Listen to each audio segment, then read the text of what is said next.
if you'd like an update on this week's Broken Leg saga, I will share that at the end of today's video. Okay, let's get down to business. Competitions taking advantage of pro-am competitors.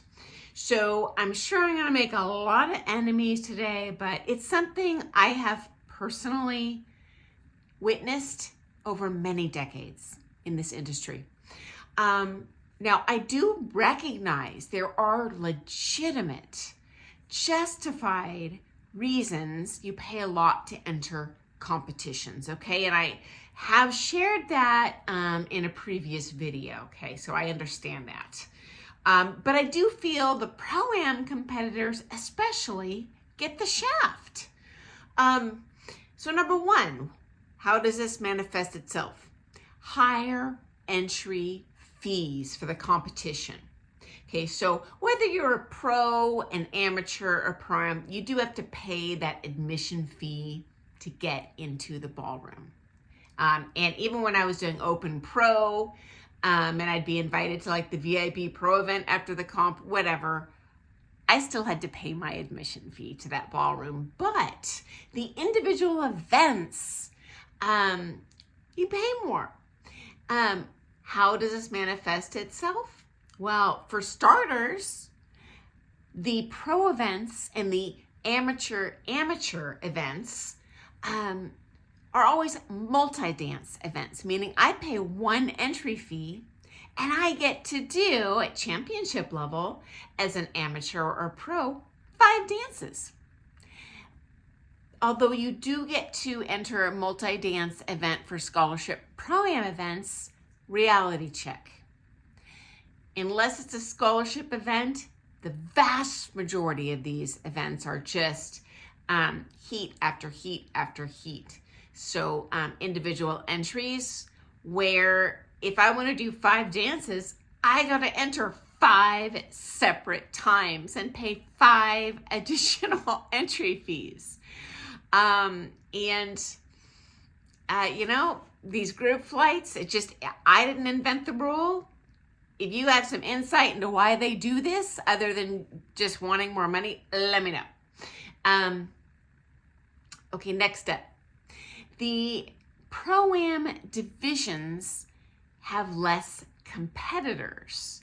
That means you pretty rarely have elimination rounds.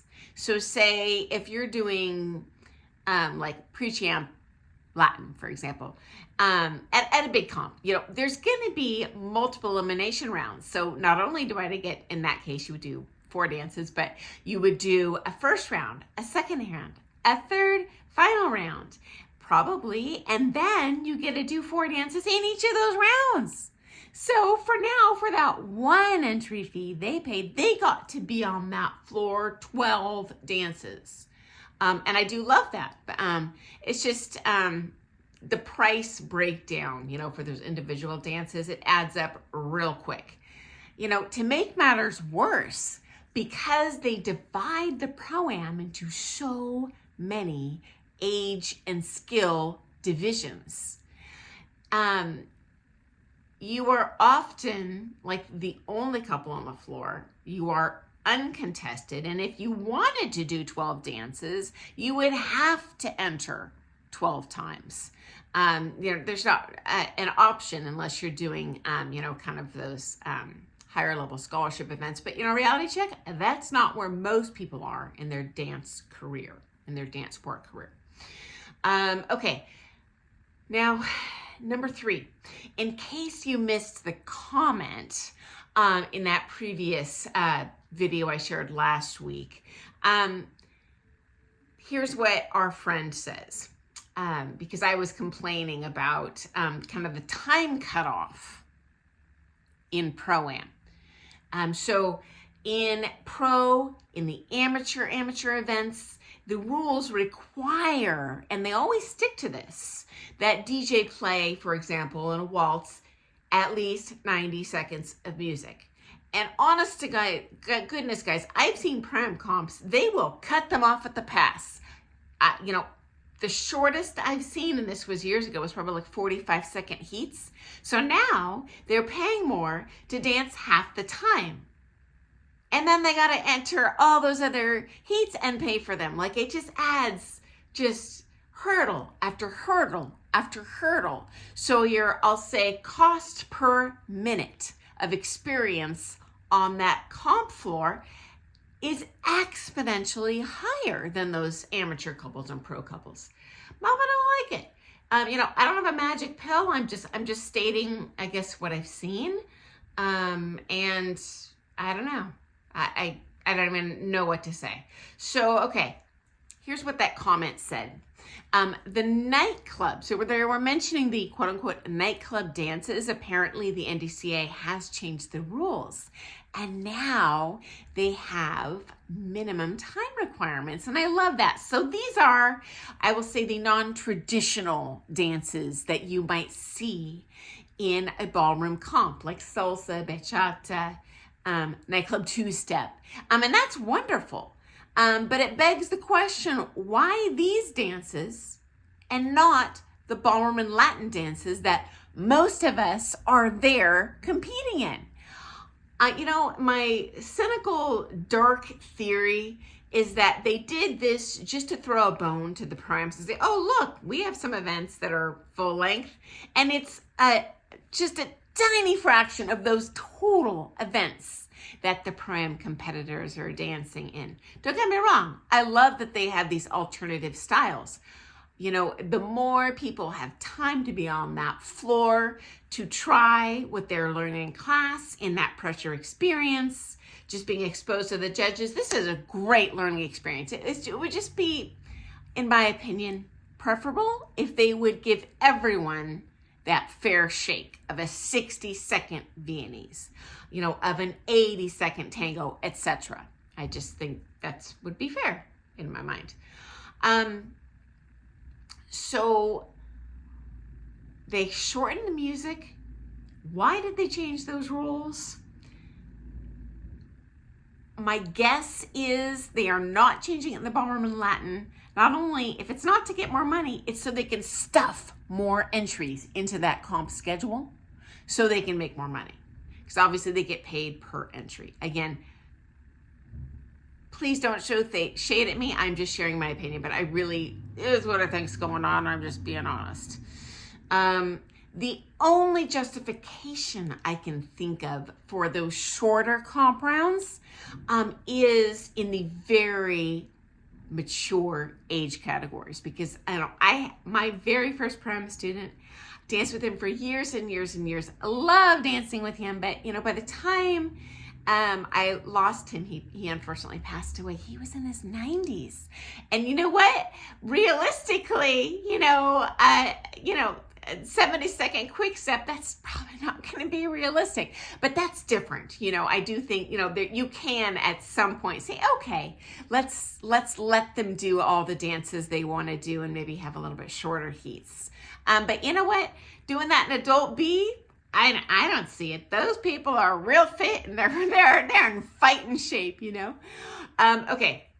Number 4, final thought, and this does not have anything to do with the competition explicitly, but in my opinion, it adds insult to injury.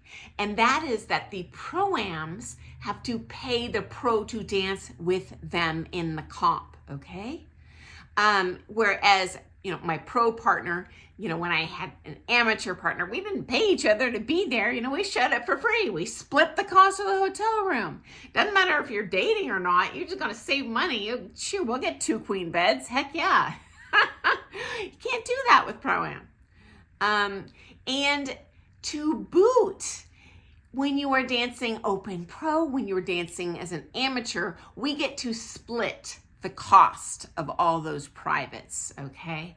And I mean, that right there is a massive savings of thousands upon thousands upon thousands. I mean, well, if you took lessons like I did, probably every month, but every year, that is a massive cost to those pro dancers, and I just worry that it holds them back, because you know what, they have just as much potential as a pro couple, as an amateur couple. You know, I just feel they're going to be more weighed down by these cost hurdles. Now again, I am sharing with a broad brush here, you know, overall facts. I try and keep these videos under 10 minutes, but if I skipped any facts today, please share on either side of this, you know, issue in the comments. I love hearing your comments. And most of the time, guys, it's something I was thinking about that I was just like, well, I got to prioritize what I'm talking about, so I can't touch on that today. So next up, the broken leg continues. Okay, so I do have a follow-up tomorrow with the orthopedic surgeon. Hopefully, you know what, just send positive vibes, prayers, everything you can my way, because I do not want a surgery, but they're going to do follow-up x-rays. And this morning I woke up and my foot is like, my daughter almost started crying when she unwrapped, you know, the cast and put the ice packs in there. She's like, something's wrong. I'm like, what is it? I can't see it. I'm kind of stuck sitting up. It's like, your foot's black. Okay, so I, you know, drew my phone down there so I can see what's going on. And yeah, it's very dark blue, and parts of it along the base are even black. And you know, you go into panic mode. I shouldn't have done this. You know, I jump on, you know, the internet, like, what are my symptoms? Do I have gangrene? But I doubt it, guys. Just because my foot, it's hurting a little less today.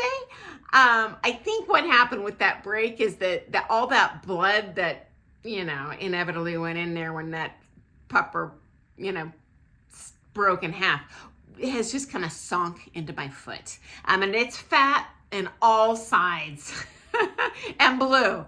And then it's really black on the outside, almost like a edge of my foot. I can't really describe it any other way. And I'm not going to share a picture because, yeah, this isn't a medical channel and I don't want to gross anyone out. But, yeah, I will share more updates in the coming days. But, yeah, I look forward to seeing you first thing tomorrow morning for some more things ballroom dance. Guys, thanks for joining me today. Happy dancing. Doodles.